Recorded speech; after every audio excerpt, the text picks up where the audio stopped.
Hello दोस्तों, नमस्कार। आप सभी लोग का स्वागत है हमारे चैनल टारगेट एग्जाम कंपटीशन में। दोस्तों, हम बात कर रहे हैं आरआरबी ग्रुप डी वैकेंसी 2025 के बारे में। जैसा कि दोस्तों नोटिफिकेशन आउट हो गया है, ठीक है, जिसका ऑनलाइन फॉर्म 23 जनवरी से स्टार्ट है, जिसकी लास्ट डेट होगी 22 फरवरी 2025। ठीक है, 1 महीने का मिल रहा है टाइम आपको फॉर्म भरने की। जो यहाँ पे फीस पेमेंट का जो डेट मिलेगा आपको 23 और 24 को तक आपको टाइम मिलेगा फीस पेमेंट करने का। ठीक है, जो बाकी आप करेक्शन, अगर फॉर्म में कुछ गलती हो गए हैं तो आप इसको करेक्शन मॉडिफाई कर सकते हैं 25 फरवरी से लेकर 6 मार्च तक कर सकते हैं। ठीक है, ये क्लियर हो गया। अब चलिए जानते हैं आगे की सारी जानकारी, कौन सा जोन बेस्ट है, किस जोन में कितनी वैकेंसी है, सारी डिटेल्स और कौन कौन सी पोस्ट क्या होती हैं, सारी चीज़ पे हम बात करेंगे। तो डिटेल्स ऑफ वैकेंसी के बारे में थोड़ा बात कर लेते हैं। कितनी वैकेंसी हैं, जो यहाँ पर नंबर ऑफ़ वैकेंसी हैं 32,438 है। ठीक है, ये दोस्तों अभी वैकेंसी बढ़ेंगी। जो भर्ती आपकी 32,000 है, ये मतलब पहले तो न्यूज़ आ रहा था कि 58,000 के आसपास भर्ती जाने वाली है, बट ऐसा तो नोटिफिकेशन नहीं जारी हुआ है, लेकिन अभी टाइम है। ये अपडेट होगा, ये बढ़ेगा। ये मतलब आप मान के चलिए 50-60 तक, 50-60 के बीच में रहने वाली है भर्ती। ठीक है, जो आपका यह ग्रेड पे लगता है 18,000 है। ठीक है, यहाँ पे एज की बात कर लें तो 18 से 36 आप एज यहाँ पे है। ठीक है, 3 साल की छूट मिली यहाँ पे। 18 से 33 होता था, जो कि कोविड का पहली भर्ती है, तो 3 साल की यहाँ पे छूट भी मिल गई है।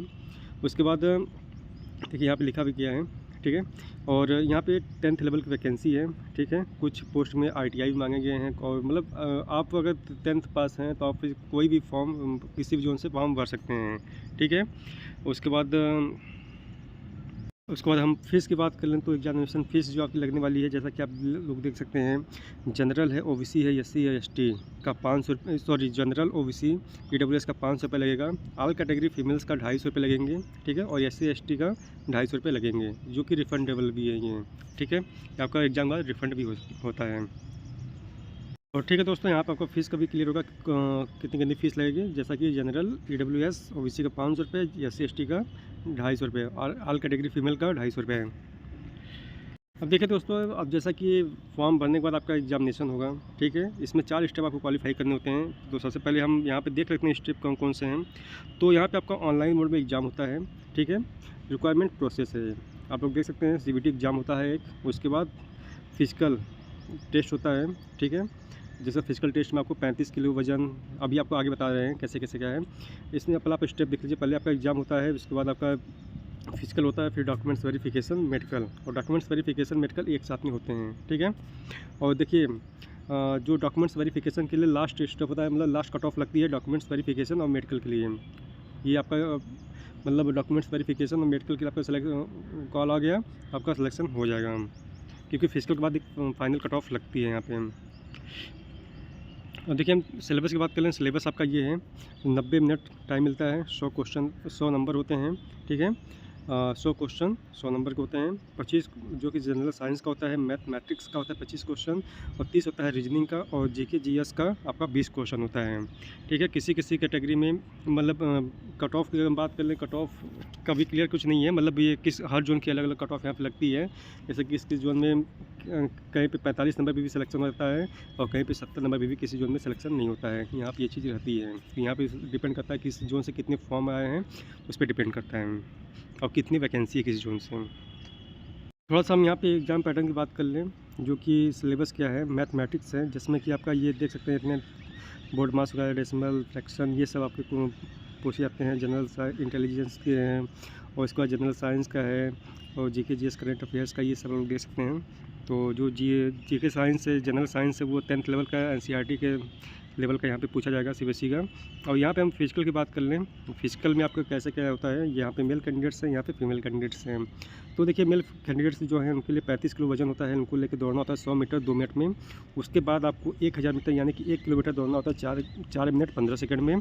ठीक है, ये एक चांस मिलता है इसमें। फीमेल कैंडिडेट्स का है 20 किलो वजन लेके आपको 2 मिनट में 100 मीटर दौड़ना पड़ता है।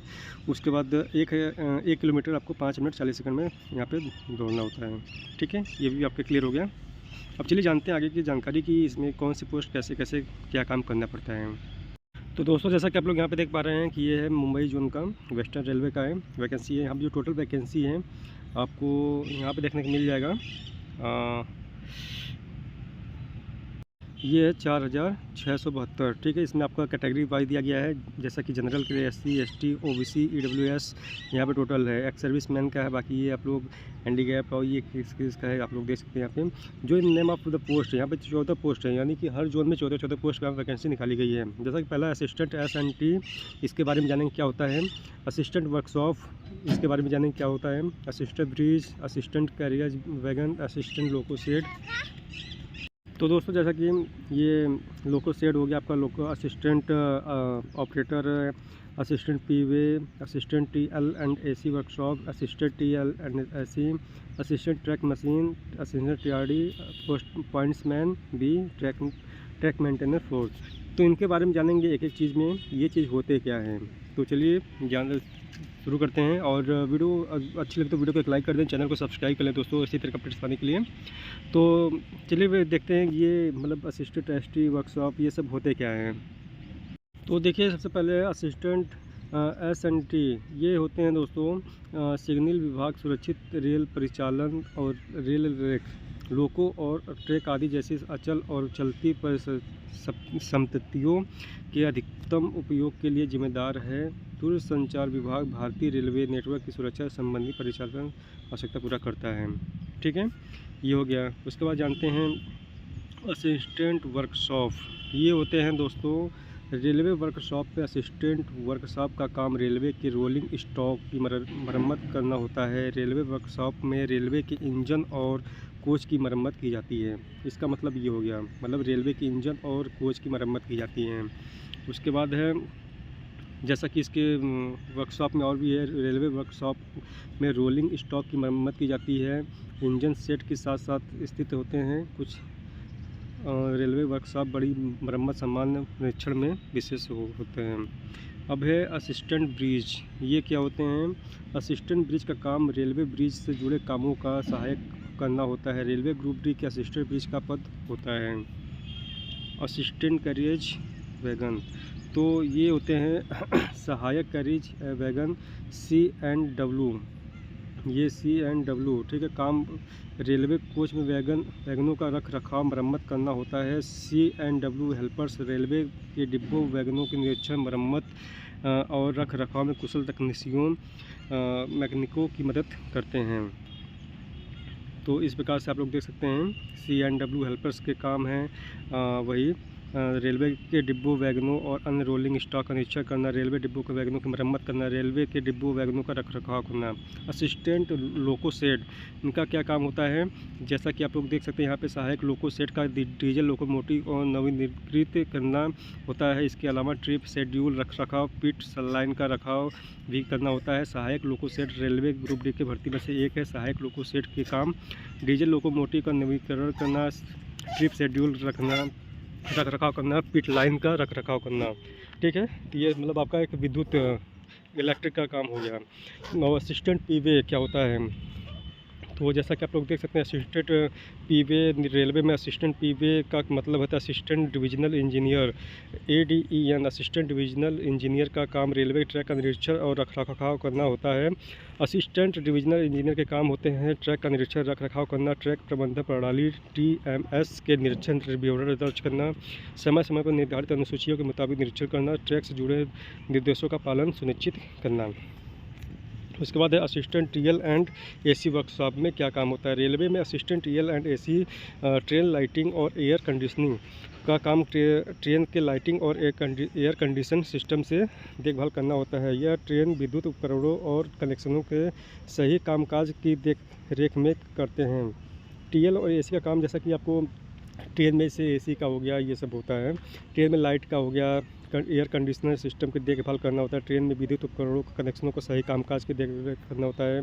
LED का होता है AC नियंत्रक, विद्युत आपूर्ति स्थिति करना, ये सब होता है, ठीक है। मतलब AC से रिलेटेड होते हैं ट्रेन में लाइट का AC का ऐसे होता है। असिस्टेंट ट्रैक मशीन, रेलवे में ट्रैक मशीन संचालन और रखरखाव करने का कर्मचारी को ट्रैक मशीन इंजीनियर कहते हैं। ट्रैक मशीन का इस्तेमाल रेलवे पटरियों की मरम्मत और रखरखाव के लिए किया जाता है। ट्रैक मशीन से जुड़ी कुछ बातें हैं, देख लीजिए आप।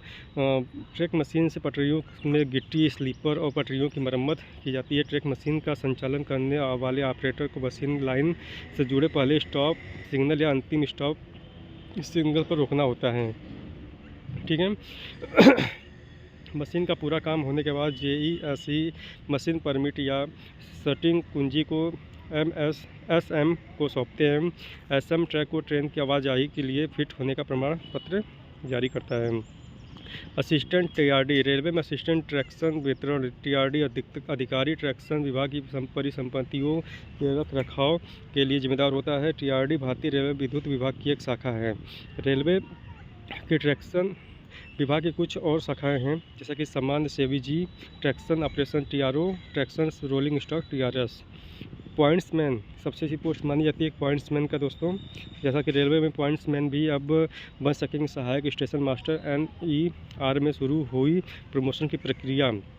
रेलवे ने पॉइंट्समैन पद पर काम कर रहे कर्मचारियों को बड़ा तोहफा दिया है। अब पॉइंट्समैन को भी सहायक स्टेशन मास्टर बनने का मौका मिलेगा। रेलवे बोर्ड को दिशा निर्देश पर पूर्वोत्तर रेलवे ने पदोन्नति की प्रक्रिया शुरू कर दी है।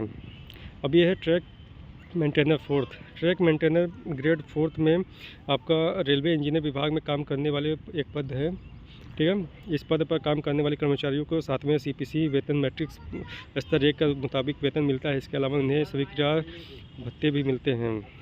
तो ये हो गया आपका। तो दोस्तों ये रहा, हमने आपको जो पोस्ट थी मतलब कि इस सब के बारे में बता दिया कि कौन सी पोस्ट में क्या क्या काम करना पड़ता है। तो बाकी कुछ आपको छूटा होगा तो मैं आपको नेक्स्ट वाले वीडियो में कवर कर लूँगा, ठीक है। और दोस्तों वीडियो आपको अच्छी लगे तो वीडियो को एक लाइक कर देंगे, वीडियो को शेयर कर देंगे, चैनल को सब्सक्राइब कर लेंगे इसी तरह का अपडेट्स पाने के लिए। बाकी इसका फॉर्म 23 जनवरी से स्टार्ट हो रहा है, लास्ट डेट है आपका 22 फरवरी है। तो 10वीं पास से भर्ती है, तो आप किसी भी राज्य से हैं इस फॉर्म को आप भर सकते हैं। ऑल इंडिया ओवर वैकेंसी है। तो आपको सबसे पहले डिसाइड करना है कि आपको कौन से जोन से आपको फॉर्म भरना है, किस जोन से कितनी वैकेंसी है। तो इसकी कट ऑफ भी जैसा बनाता है, कहीं पे 45 नंबर पे सिलेक्शन होता है और कहीं पे 70 नंबर पे भी सिलेक्शन नहीं होता है। तो आपको डिसाइड करना है कि कौन से जोन से फॉर्म भरना है, ठीक है। बाकी नेक्स्ट वाली वीडियो में मिलते हैं, बताते हैं कौन सा जोन आपके लिए सबसे बेस्ट होता है। तो वीडियो तब तक के लिए एंड करते हैं। नमस्कार दोस्तों, वीडियो को शेयर करके सब्सक्राइब कर लें चैनल को। जय हिंद।